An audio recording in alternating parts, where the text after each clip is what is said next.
Pride, stupidity, and foolishness, axing the root before the plant dies.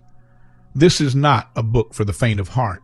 This is a mirror held up to the parts of you that you have been avoiding, the parts you have dressed up, excused, and protected for far too long. If you are willing to look, truly look, then what follows may just change the trajectory of your entire life.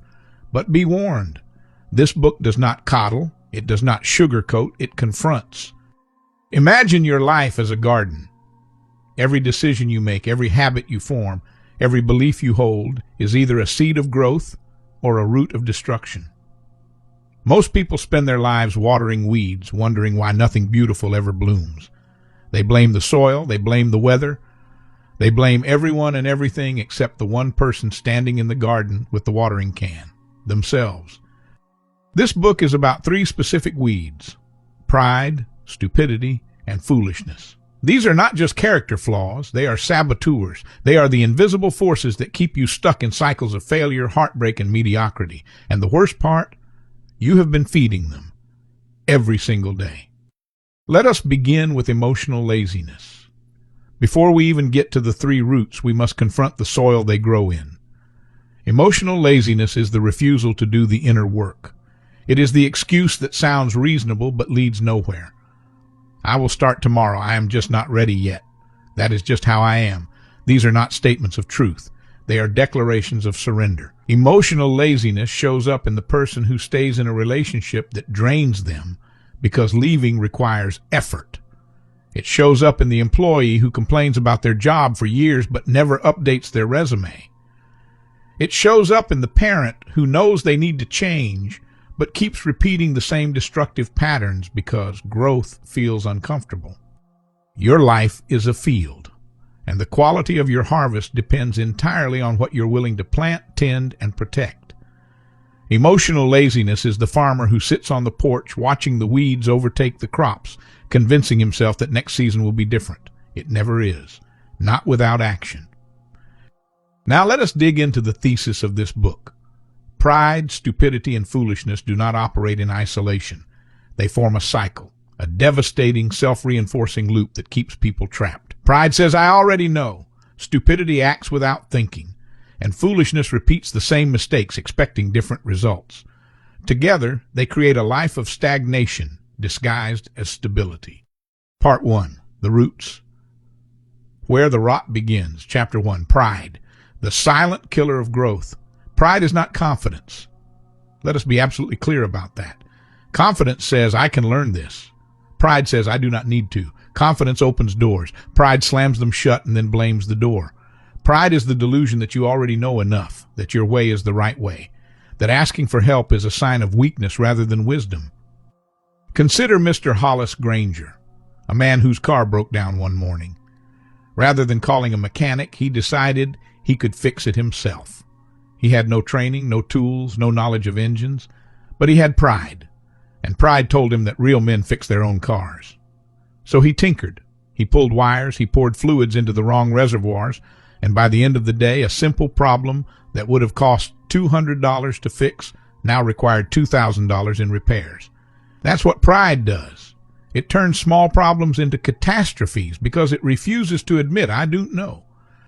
Pride is also an emotional addiction. It gives you a hit of superiority in the moment while slowly destroying everything around you. The proud person cannot be taught because they believe they already know. They cannot be corrected because they interpret correction as attack. They cannot grow because growth requires the humility to admit you are not yet where you need to be. Pride wears a mask. It disguises itself as strength, as independence, as self-assurance, but underneath that mask is fear. Fear of being seen as inadequate, fear of being wrong, fear of being human. And the tragedy is that the very thing pride is trying to protect, your image, is the very thing it destroys.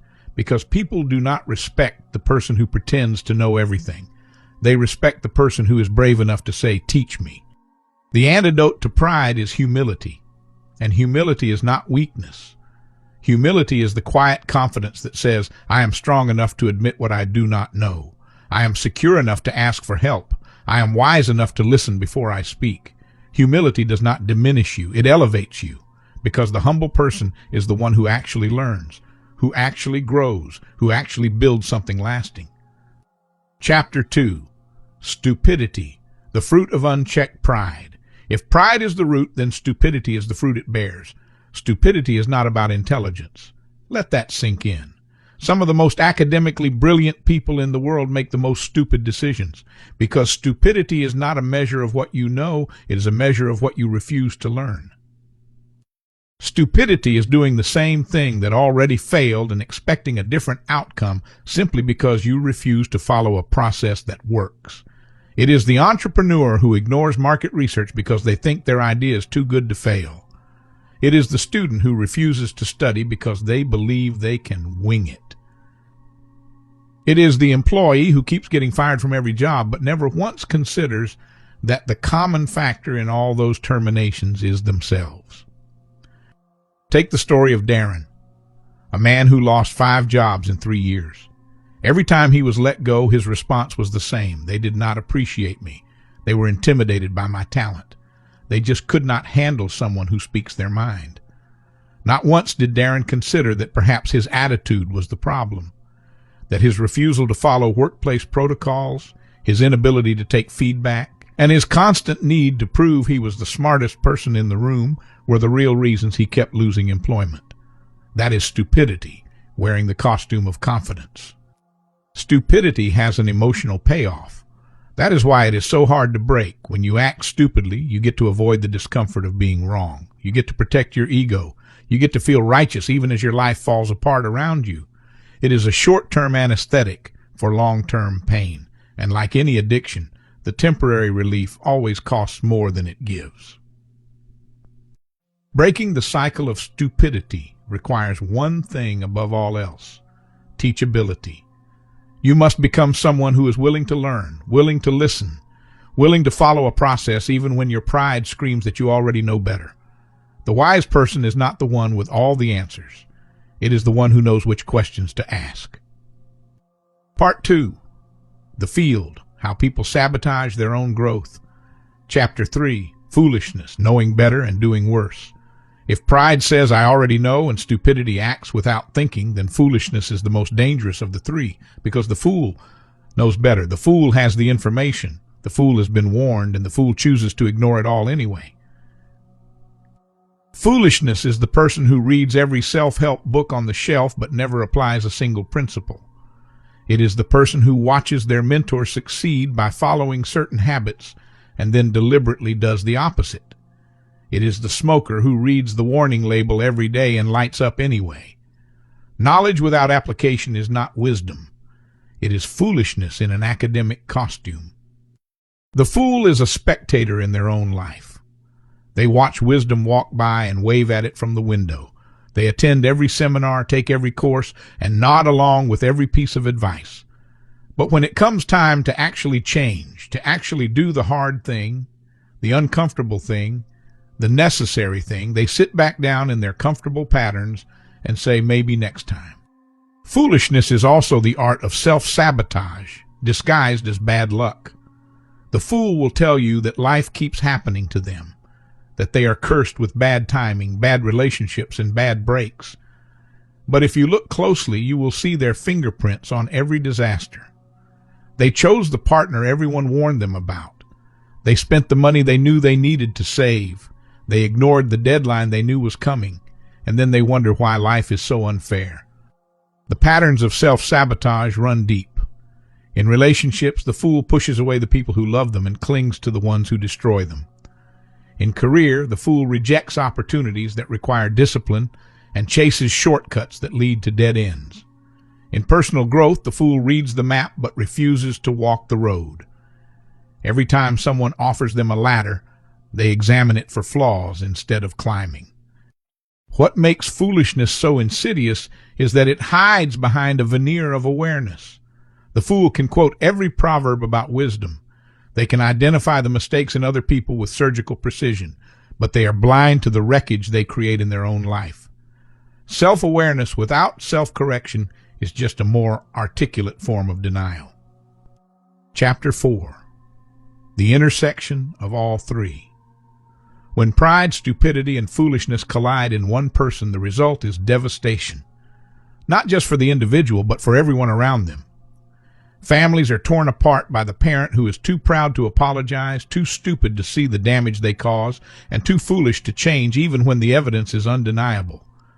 Businesses collapse under leaders who surround themselves with yes men because they cannot tolerate dissent, who ignore market data because they trust their gut over evidence, and who repeat failed strategies because admitting failure would mean admitting fault. The cycle works like this. Pride convinces you that you are above correction. Stupidity ensures you never learn from your mistakes, and foolishness guarantees you will repeat them. Round and round it goes, each rotation digging you deeper into a hole of your own making. And the most heartbreaking part, the ladder out is always within reach. It is called humility. It is called teachability. It is called wisdom. But you have to be willing to grab it. Part 3. The Harvest. Consequences of a Life Unplanted. Chapter 5. The Price of an Empty Field. Every choice you make is a seed, and every seed you neglect is a harvest you lose. The person ruled by pride, stupidity, and foolishness does not just fail to grow. They actively destroy the conditions for growth. They poison the soil with arrogance. They uproot the seedlings of opportunity with reckless decisions. And they stand in an empty field wondering why nothing grows.